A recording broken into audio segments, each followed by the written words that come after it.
The grand chamber of the Galactic Council stretched nearly a kilometer in diameter. Representatives from 47 different species sat in their designated sections. Their forms as varied as the stars themselves. Some breathed methane, others required high-pressure environments, and a few existed partially out of phase with normal space. Technology hummed quietly, translating thousands of languages simultaneously while maintaining the specific atmospheric conditions each species required to survive. Ambassador Giwu stood at the human podium, a simple, raised platform that looked almost primitive. Compared to the floating crystalline structures and biomechanical interfaces used by other species, he was a man in his 60s, with gray threading through his black hair and deep lines around his eyes that spoke of 3 decades in diplomatic service. His dark suit was plain and unremarkable, exactly as he preferred. The human contingent submits its annual report, Jiwoo said calmly. His words were translated instantly into every language present. In the past standard year, human peacekeepers have resolved 73 territorial disputes, prevented for potential wars, and successfully mediated the mining rights disagreement between the Draxian Collective and the Beltheran Union. He paused, glancing at his datapad. Human engineers have completed construction of 17 orbital stations, upgraded life support systems on 62 colony worlds, and restored functionality to the failing infrastructure on the Keltheran Outer Rim territories. Human medical personnel have treated over 3 million patients across Council space and shared the vaccine formula for Crimson Fever with all member species at no cost. The chamber remained quiet. This was routine. Humanity had been delivering similar reports for 300 years. They were reliable, competent, and seemingly content with their role as the Council's workforce. Speaker Thalrex. A Vanlari, whose chitinous exoskeleton gleamed under the chamber lights, made a clicking sound that translated as polite acknowledgement. The Council notes humanity's continued service. Your contributions are recorded. Jiwoo nodded and returned to the human section where his deputy Hannah waited. She was younger, barely 40, with sharp eyes that missed nothing. As he sat, she leaned close. They voted while you were speaking, she whispered. Resolution 4477. Passed unanimously. Gu's expression didn't change, but his fingers tightened slightly on his datapad. I see. They didn't even wait for you to finish the report, Hannah continued, her voice carefully controlled. The Vanlari requested human military forces for their territorial expansion into the Keltheran neutral zone. The Council approved deployment of 30,000 human soldiers as forward assault units. Forward assault, Jiwoo repeated quietly. Expendable shock troops, you mean? Well, they didn't use that exact phrase in the resolution, but yes. Giwoo pulled up the vote record on his datapad. Resolution 4477 had indeed passed with full Council support. Not one species had abstained or voted against. The resolution detailed how human forces would be deployed in the most dangerous positions, absorbing the heaviest casualties while Vanlari commanders directed strategy from secure locations. The document even included casualty projections, estimating that 70% of human forces would be killed or severely injured within the first 6 months. No one had consulted Earth. No one had asked if humanity was willing to sacrifice 30,000 lives for a territorial dispute that had nothing to do with human interests. After the session ended, Jiwoo requested an emergency meeting with the Council leadership. It was granted, though the tone suggested they considered it an inconvenience. Speaker Thalrex received him in a smaller chamber along with Councillor Moros of the Keltheran and Councillor Quervon of the Draxians. The 3 of them represented the Council's executive committee. Ambassador Thalrex began, his translator rendering his clicks and buzzes into smooth sentences. I assume you wish to discuss Resolution 4477. The resolution commands deployment of human military forces without consultation with Earth's government. Gu said carefully. This violates the principle of sovereign consent outlined in the Council Charter. Moros, whose scaled features and vertical pupils gave him a perpetually cold expression, waved a clawed hand dismissively. Humanity serves at the Council's direction. This has been the arrangement for 3 centuries. The arrangement, Jiwoo replied, was that humanity would contribute to peacekeeping operations when our participation was requested and agreed upon. This resolution constitutes a military draft imposed on a supposedly sovereign member species. Member species? Quervin's bulbous eyes blinked slowly. Ambassador, let us speak plainly. Humanity holds observer status, not full membership. You have no voting rights. The Council determines how human resources are allocated. Human resources, Jiwoo repeated, his voice still perfectly calm. You're referring to human lives. You're referring to the terms under which humanity was accepted into Council space 300 years ago, Thalrex said. His tone suggested the matter was settled. Your species was primitive, barely capable of faster-than-light travel. The Council generously offered you access to our knowledge, our trade networks, our protection.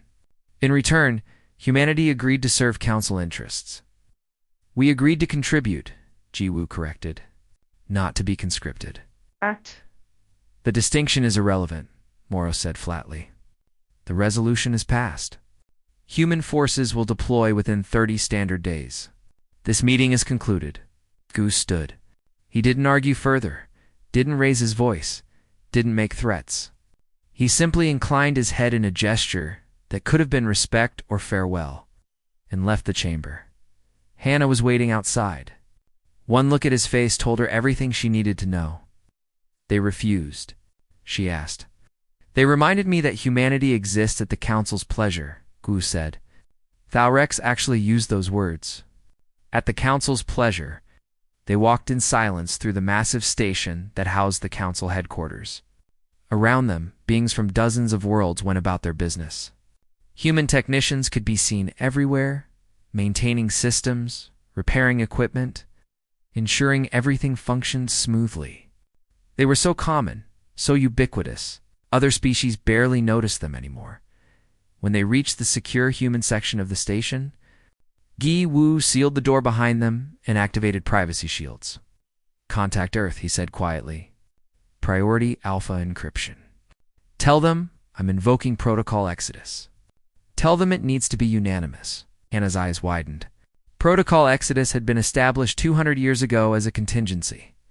A final option if humanity's position in the Council became untenable. It required unanimous agreement from Earth's government, all colony worlds, and every human serving in Council space. It had never been invoked. Are you certain? She asked. Jiwoo thought about 300 years of service. He thought about human engineers rebuilding alien infrastructure while being denied basic voting rights. He thought about human doctors saving millions of alien lives while humanity's own concerns were dismissed as irrelevant. He thought about human peacekeepers dying in other species' conflicts while being called resources instead of people. I'm certain, he said. Send the message. Hannah composed the encrypted transmission and sent it through channels. The Council didn't monitor because they'd never imagined humanity would have anything to hide. The message was simple and clear. 40-8 hours later, the response came back. Every human government, every colony, every individual serving in Council space had voted. The result was displayed in a single word: unanimous. Jiwoo looked at that word for a long moment and opened a connection to every human facility, ship, and outpost in Council space. The message he sent was brief. Begin withdrawal. 30 days. Leave nothing behind. The Council had no idea what was coming. Commander Day had served on Frontier Outpost Delta for 12 years. The massive defense station orbited a strategic point between 3 major shipping lanes, monitoring traffic and providing security for one of the busiest sectors in Council space. The station was enormous, capable of housing 20,000 personnel. With weapon systems powerful enough to defend against a full battle fleet, humans had built it. Every system, every circuit, every line of code had been designed and implemented by human engineers. The Council had provided the raw materials and the location. Everything else was human work. Now Day stood in the station's command center, watching his people pack. They moved with efficient precision, boxing up personal belongings, backing up data, preparing to leave. The station's alien crew members watched with confusion. A Venlari security officer approached him. "Commander, what is happening? Why are your people packing?" "We're leaving," Day said simply. "Leaving? For how long? Is this a rotation?" "Permanently." The Venari's antennae twitched in the equivalent of a frown. "I don't understand. Has there been a transfer order?" "All human personnel are returning to Earth," Day explained. "We've been recalled." "Recalled? By whose authority?" "Our own." Within 6 hours, every human on the station had boarded transport ships.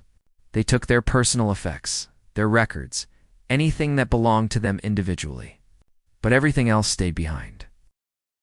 The Venlari officer who had questioned Day found himself standing in the empty command center. The screens were dark. The control stations were offline. He tried to activate the main system and discovered it required authentication protocols he didn't have. The humans had locked everything down before leaving. A team of Venlari technicians arrived to take over station operations. They quickly discovered the scope of the problem. The entire station ran on human-designed systems with human-written code. All the documentation was in human languages. Even the basic operating procedures assumed knowledge that only humans possessed. "Can you unlock the weapons array?" the senior technician was asked. "I'm trying," he replied, his claws clicking frantically on controls that didn't respond the way he expected. "The interface is completely different from our standard systems. I need time to learn it." "How much time?" "Months, maybe years." The humans built this from scratch using their own engineering principles. Across the galaxy, the same scene repeated itself. On Venlari Prime, researcher Young Mi supervised the evacuation of the human science teams. She had worked at the Venlar Institute of Advanced Technology for 20 years, collaborating with alien scientists on projects that advanced council knowledge in physics, medicine, and engineering. The Venlari head researcher found her in the laboratory, surrounded by boxes. "Young Mi, what is this?" he demanded. "You can't just leave in the middle of our fusion project." "The project is yours now," she said calmly, sealing another container. "All the data we've generated is in the shared database." "The data, yes, but we need your expertise." "We need your team. You have our conclusions. You can continue from there." Conclusions. The researcher's exoskeleton darkened with agitation. "Young Mi, you know we relied on your methodology. The human approach to quantum mechanics is completely different from ours. We can see your results, but we don't understand how you achieved them." Young Mi stopped packing and looked at him. "You've had 20 years to learn. You chose to accept our results without understanding the process, because you were here to guide us. Please, this is unreasonable. At least stay until we can train replacements." "I'm sorry," Young Mi said, and she genuinely was. She liked her Venlari colleagues, but we're done. She and her team departed that evening. Behind them, the Venlari scientists stared at decades of collaborative research, suddenly realizing that without humans to explain it, much of it was incomprehensible. On medical stations throughout Council space, human doctors prepared to leave. They had been the backbone of the Council's healthcare system, not because alien doctors were incompetent, but because human medical techniques had become so effective that they'd become the standard of care. Now those doctors were going home. A Draxian hospital administrator pleaded with Dr. Hoon to stay. "We have 300 critical patients who need the neural regeneration therapy. Only your team knows how to perform it. I've left detailed instructions," Hean said. "Instructions aren't enough. This procedure requires years of training. Then I suggest you start training immediately." The administrator's gills fluttered in distress. "You can't condemn these patients to death." "I'm not condemning anyone," Heian replied gently. "I'm simply no longer available to treat them. Your own medical staff will have to manage, but they don't know how." "That's not my problem anymore." Sounded harsh, but Heian had spent 30 years saving alien lives while human medical requests were given. Low priority by Council resource allocation. She had watched human patients suffer because the Council deemed their needs less important. Now she was going home to treat her own people. "Captain." Gina commanded an independent human freighter that operated in Council space. She wasn't military or government, just a merchant who transported cargo between worlds. When the recall order came, She was 3 weeks from human territory. She altered course immediately. Ignoring the cargo contracts she'd signed with alien companies, they could sue her later if they wanted. She doubted they'd bother as she passed through a sparse sector. Her sensors detected a distress beacon. A Draxian colony ship, engine failure, drifting. Under normal circumstances, Yina would have rendered assistance. Humans had a strong tradition of helping ships in distress. She opened a channel to the Draxian vessel. "This is Captain Jinna of the freighter Morning Star. I've received your distress call. Transmitting your coordinates to Council Rescue Services." "Good luck." The Draxian captain's voice came back, confused. "You're not going to help us?" "Negative. I've reported your position. Council rescue ships will arrive in approximately 2 weeks. Our life support will fail in 5 days. You're right here now." "I'm also no longer obligated to risk my ship and crew for yours," Jinna said. "I've fulfilled my legal requirement by reporting your position." Morning Star out, she closed the channel and continued toward human space. Behind her, the Draxian captain stared at his screen in disbelief. Humans always helped. That's what they did. They helped. Back at Council headquarters, Speaker Thalrex read the reports flowing in from across the galaxy. Human personnel were leaving everywhere. Not just military and government workers, but civilians too. Doctors, teachers, engineers, merchants, all of them heading back to human space. He called an emergency session of the council. "What is the meaning of this?" he demanded. "Why are the humans withdrawing?" No one had an answer. They'd tried contacting Earth's government, and received only an automated response. The human government thanks the Galactic Council for 3 centuries of instructive partnership. Humanity is exercising its sovereign right to withdraw from Council affairs. "We wish you well." "This is absurd," Morrow said. "They can't just leave." "Apparently they can," Quervin observed. "There's no treaty that compels them to stay." "But why?" Thalrex's confusion was genuine. "What have we done to provoke this?" "We treated them as servants instead of equals," a quiet voice said.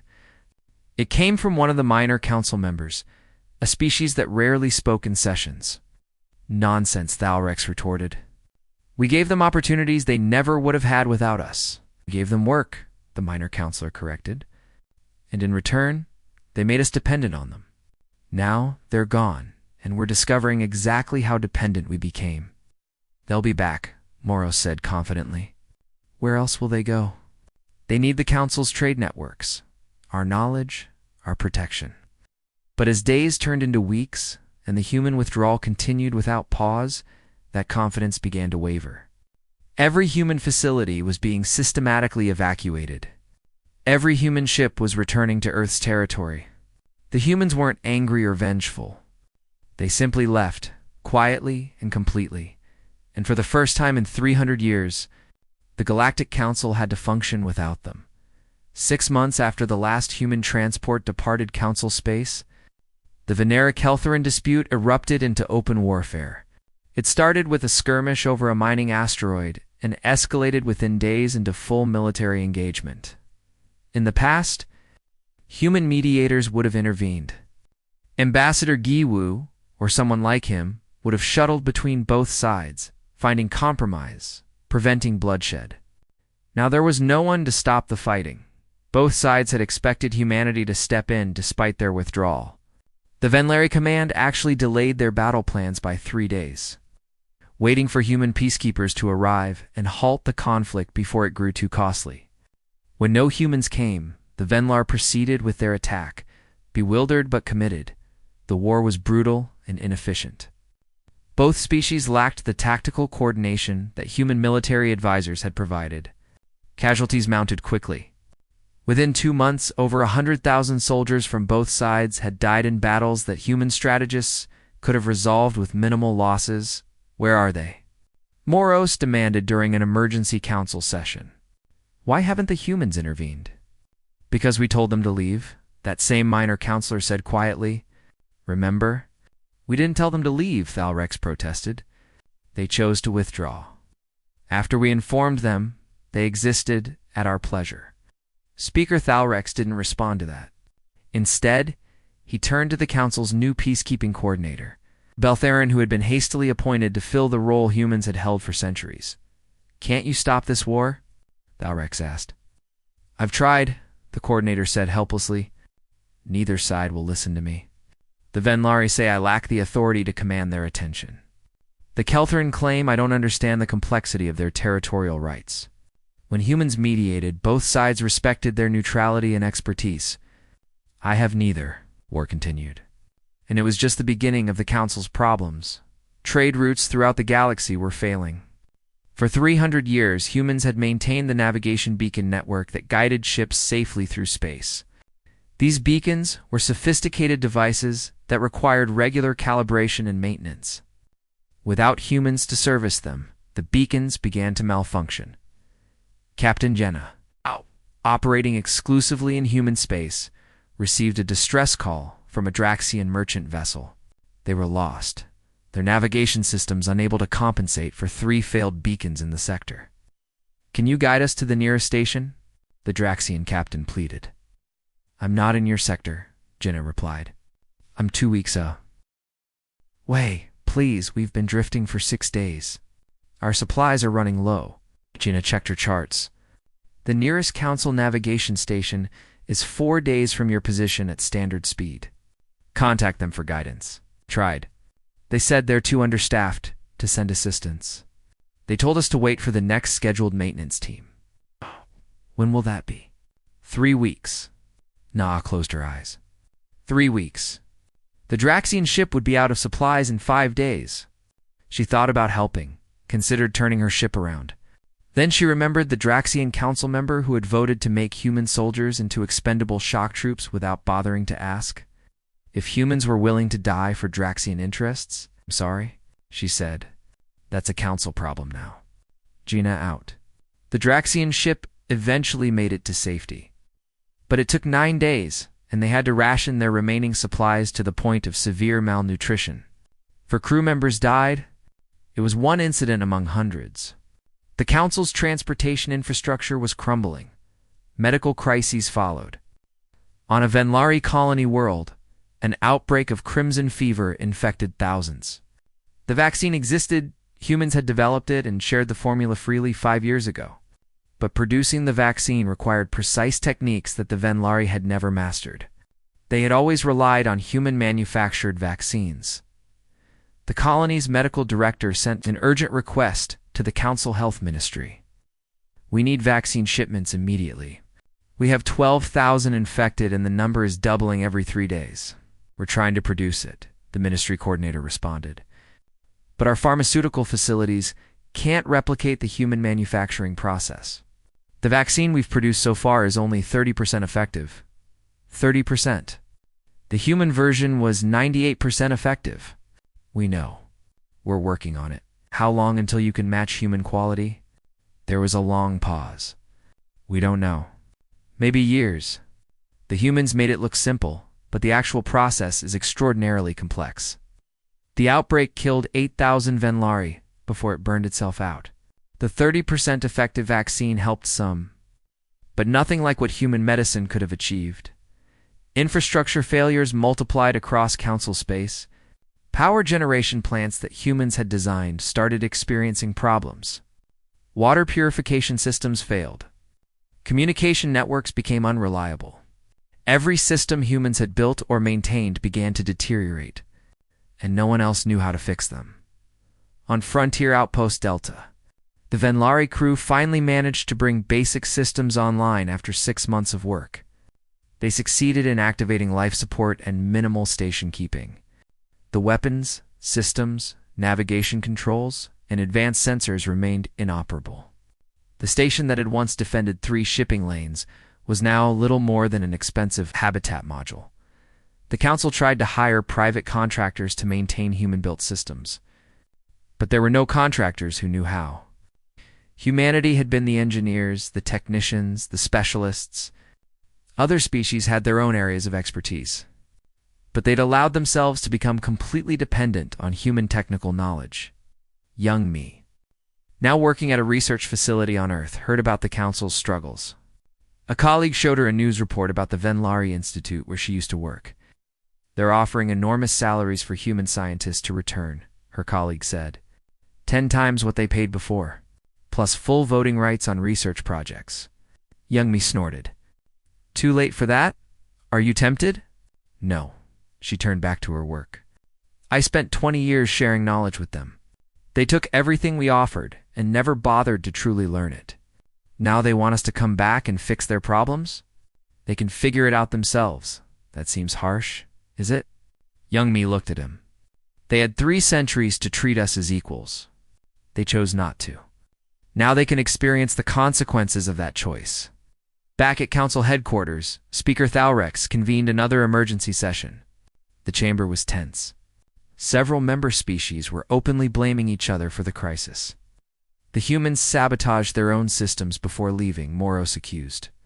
How else do we explain all these failures? They didn't sabotage anything, Quervin replied warily. They simply built everything according to human engineering principles. We never bothered to learn those principles because the humans were always there to handle it. So what do we do? A Beltheran counselor asked. How do we stop this collapse? We convince the humans to return, Thalrex said. How? They won't respond to our messages, and we send a diplomatic mission to Earth. We explain that this withdrawal is premature. We offer them concessions. What concessions? The minor counselor, who had been quietly observing, asked. What do we have that they want? The question hung in the air. The council had nothing humans needed. For 300 years, the relationship had been one-sided. Humans gave, the council took. Now the council had nothing to offer in return. We offer them membership, Thalrex said finally. Full voting rights. Equal status. Now, Moros laughed bitterly. We offer them what we should have given them 300 years ago. You think that will work? It has to work. We're out of options. The diplomatic mission was assembled and sent to Earth. They requested an audience with the human government. The response came back within hours. Humanity harbors no ill will toward the Galactic Council. We are simply no longer interested in council membership. We appreciate the offer of voting rights, but we must respectfully decline. Please do not contact us again regarding this matter. The rejection was polite, final, and absolute. The council had become so accustomed to human assistance that they had forgotten it was never an obligation. It was a choice, and humanity had made a different choice. 2 years after humanity's withdrawal, the Galactic Council was falling apart. The once great institution that had governed 47 species, across thousands of worlds, was fracturing into competing factions in failed states.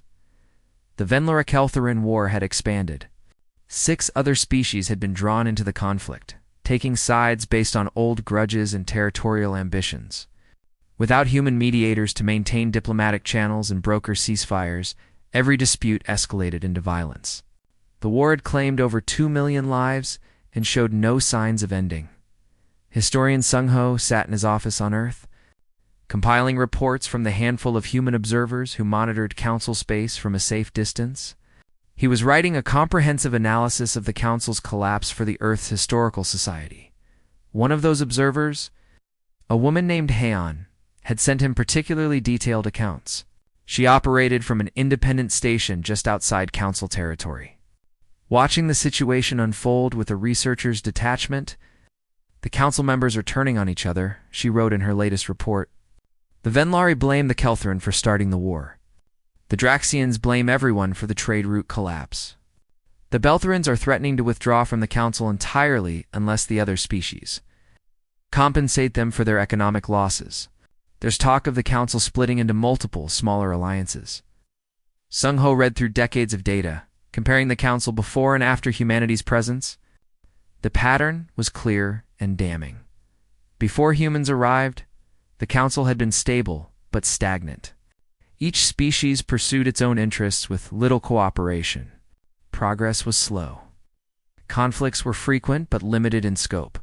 During the 300 years of human involvement, the council had experienced unprecedented growth and cooperation.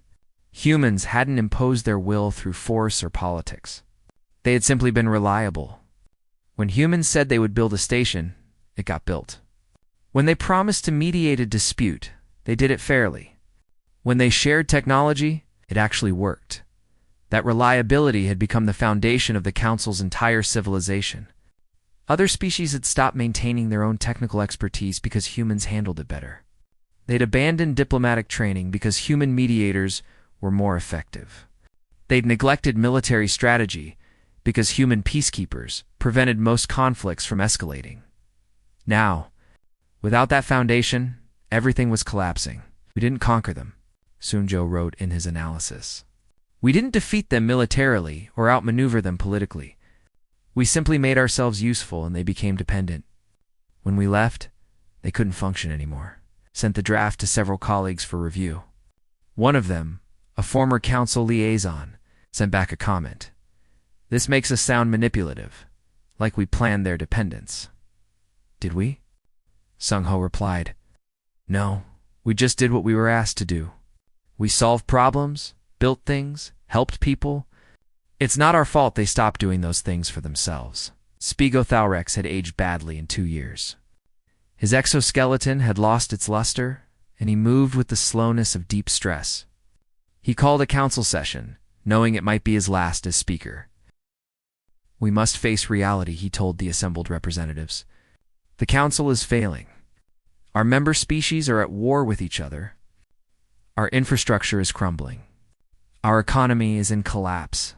We have one option remaining. We've already tried begging the humans to return, Moros said bitterly. They refused. Then we beg harder, Thalrex replied. We send our highest officials to Earth. We offer them anything they want. Full council leadership if they desire it. Complete autonomy over their own affairs. Whatever it takes to bring them back. You want to give humans control of the council? A Beltheran counselor asked, shocked. I want to save the council from complete destruction, Thalrex said. If that means giving humans authority, we should have granted centuries ago. So be it. The proposal passed narrowly. Several species voted against it, pride preventing them from accepting human superiority even as their civilization burned. A delegation of the council's most senior officials traveled to Earth. They requested a formal meeting with the human government. This time, instead of an automated rejection, they received a response, scheduling a meeting in 1 week. The delegation waited at a diplomatic facility in Earth orbit, observing the human home system. What they saw disturbed them. Human space had expanded significantly in 2 years. New stations, new colonies, new ships that looked far more advanced than the vessels that had left Council space. Without the burden of maintaining Council infrastructure, humanity had turned its considerable talents toward its own development. They don't need us at all, Quervin observed quietly. They never did. When the meeting finally occurred, the human representative was Haeyun, the same woman who had been observing Council space. She was young, barely into her 30s, and her selection as Earth's representative was itself a message. The Council had sent its most senior officials. Earth sent a junior diplomat. Haeon sat across from Tharos Moros, Quervon, in a conference room that was deliberately modest. No grand chambers, no elaborate displays, just a simple room with a table and chairs. Thank you for seeing us, Thalrex began. We come to discuss humanity's return to the Galactic Council. I'm afraid that's not possible, Hyun said politely. Please, let us explain our offer. We're prepared to grant humanity full membership with voting rights. More than that, we're willing to restructure the Council's leadership to give humans significant authority.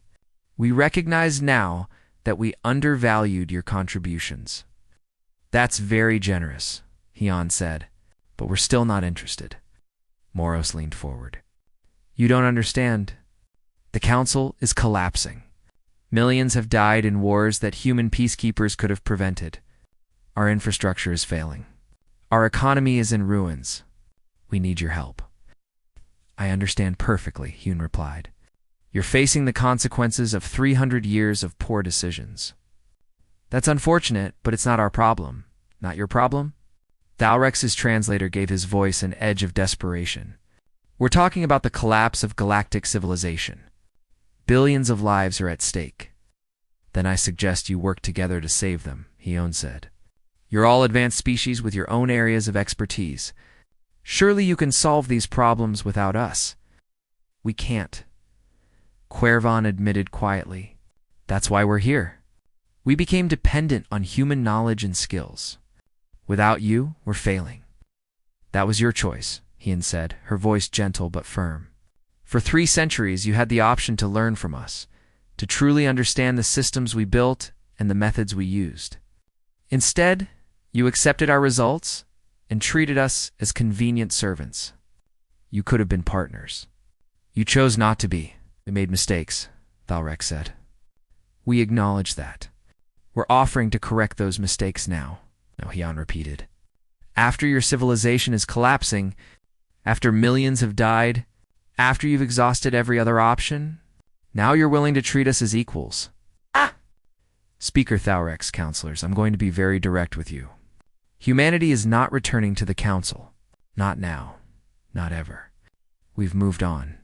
We have our own projects, our own goals, our own future to build. That future doesn't include serving the council. What about the lives that will be lost? Moros demanded.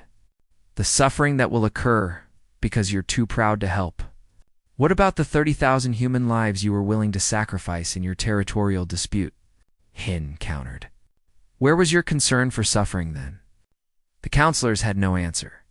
Hien's expression softened slightly. We don't hate you. We're not trying to punish you. We're simply done being taken for granted. The council had 300 years to value us. You didn't. That door is closed now. Is there nothing we can offer?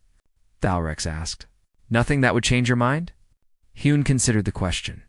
Honestly? No, you have nothing we need. You never did. We helped you because we chose to, because we believed in cooperation and mutual benefit. But that has to work both ways. And it never did. The meeting ended shortly after. The delegation returned to council space with nothing to show for their journey except confirmation that humanity was truly gone. That night, alone in his quarters, Thalrex accessed his personal records. He pulled up footage from 300 years ago, when humans first made contact with the council. He watched a young human ambassador full of hope and excitement, presenting humanity's application for membership.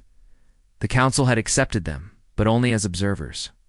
Until they proved their value, the speaker at that time had said, humans had proven their value 1,000 times over, and the council had learned nothing. 10 years after humanity's withdrawal, the galaxy had settled into a new reality. The Galactic Council still existed, but it was a shadow of what it had been. Only 23 of the original 47 member species remained. The others had withdrawn, forming their own smaller alliances or choosing isolation over the chaos of council politics. The Great Wars had ended. Not through victory or peace treaties, but through exhaustion. The Venlari and Keltherin had fought each other to a standstill, both sides too weakened to continue. They existed now in a state of cold hostility, neither strong enough to defeat the other, neither willing to negotiate a real peace. Commander Day now, a captain in Earth's border patrol, sat in the command chair of his ship, the Dawn Patrol. His crew monitored the boundary between human and former council space, watching for any ships that might stray across the line. Contact on sensors, his navigation officer reported. Venlari merchant vessel, heavily damaged. They're drifting into our space. Hail them, Day ordered. The Venlari captain appeared on screen. His exoskeleton was scarred, one of his antennae damaged. Human vessel, we need assistance.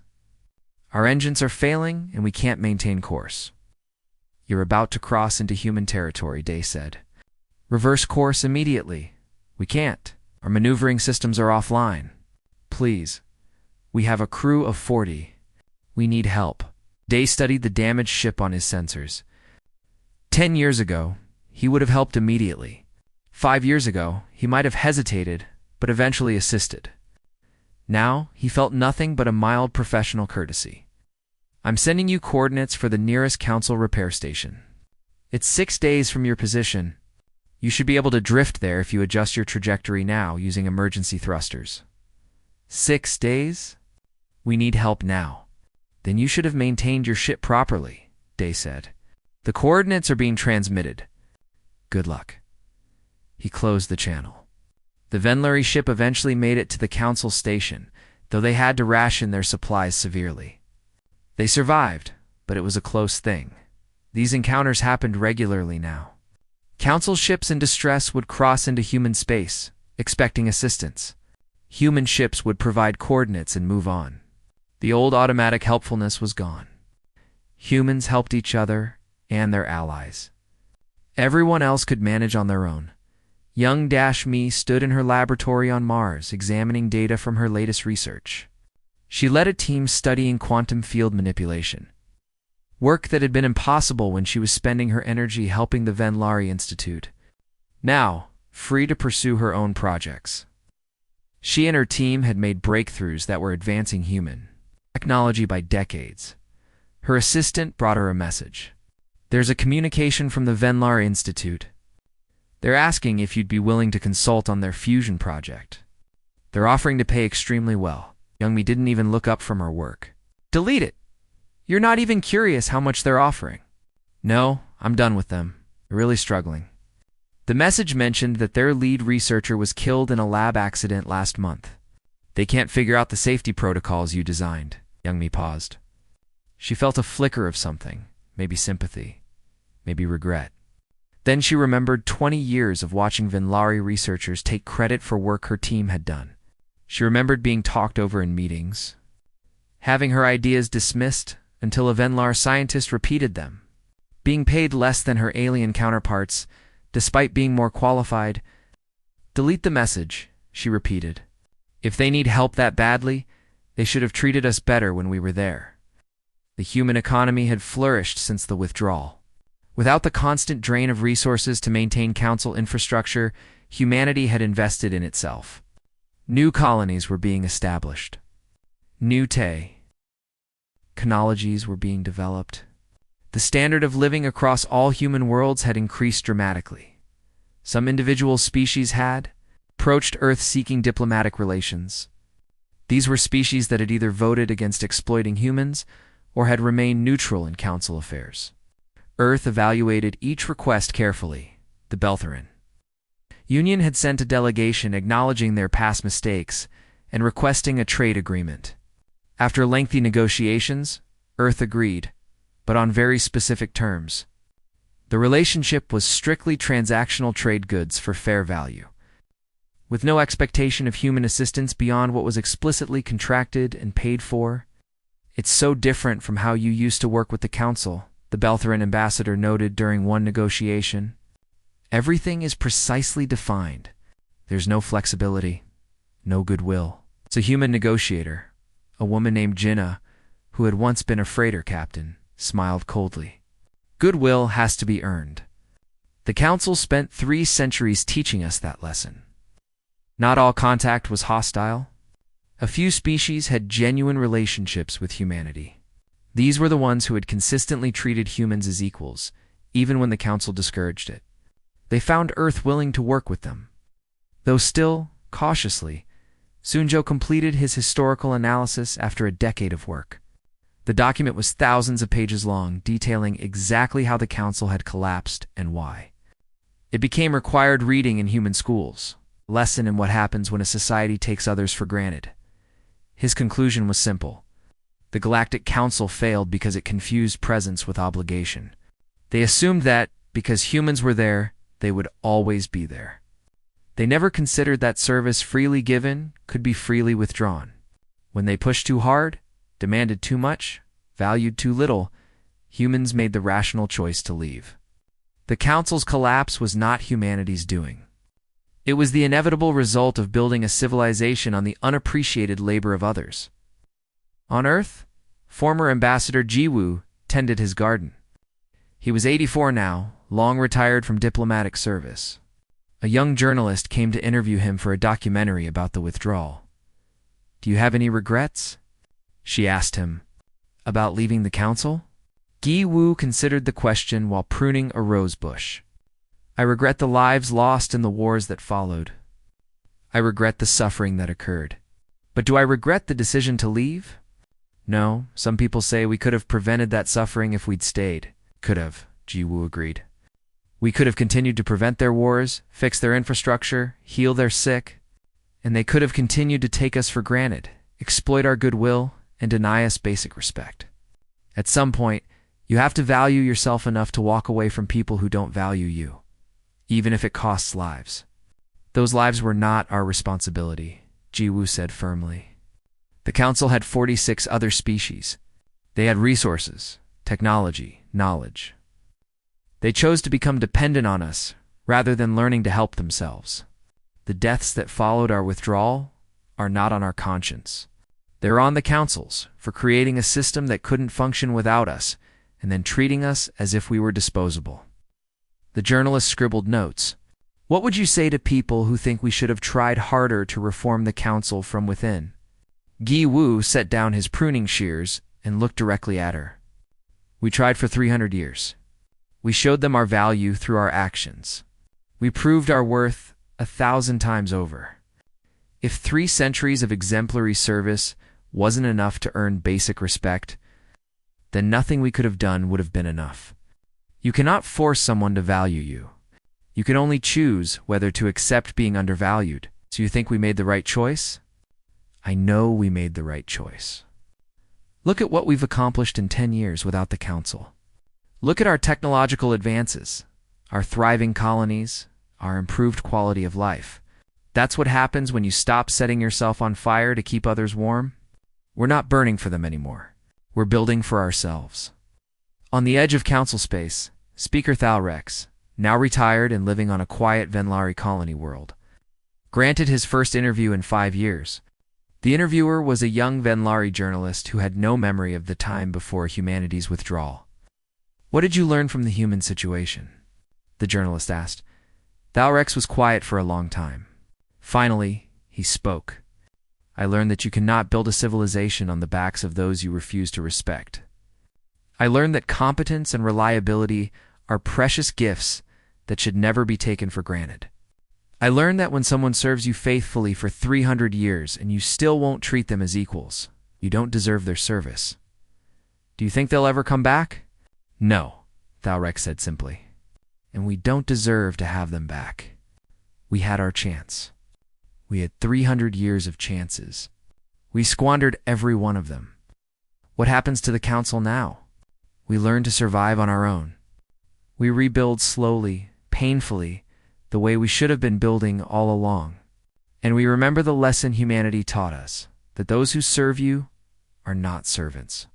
They're people who choose to help, and that choice can always be unmade. The journalist looked uncomfortable. That sounds bitter. It is bitter, Thalrex agreed.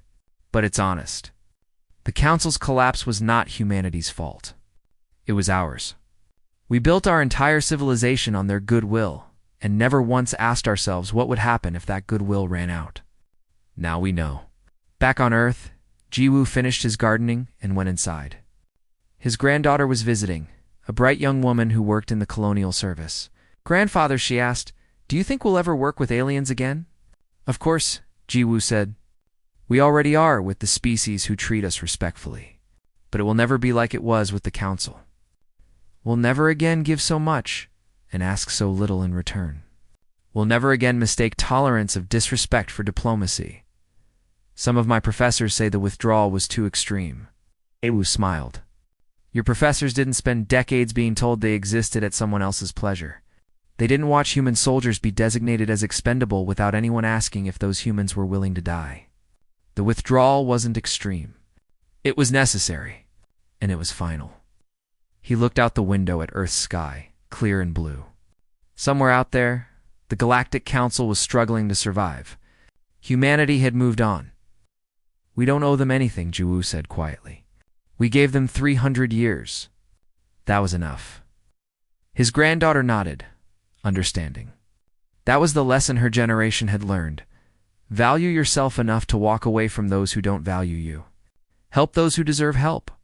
And never, ever set yourself on fire to keep someone else warm. Humanity had walked away. The galaxy had learned its lesson. And humanity never looked back.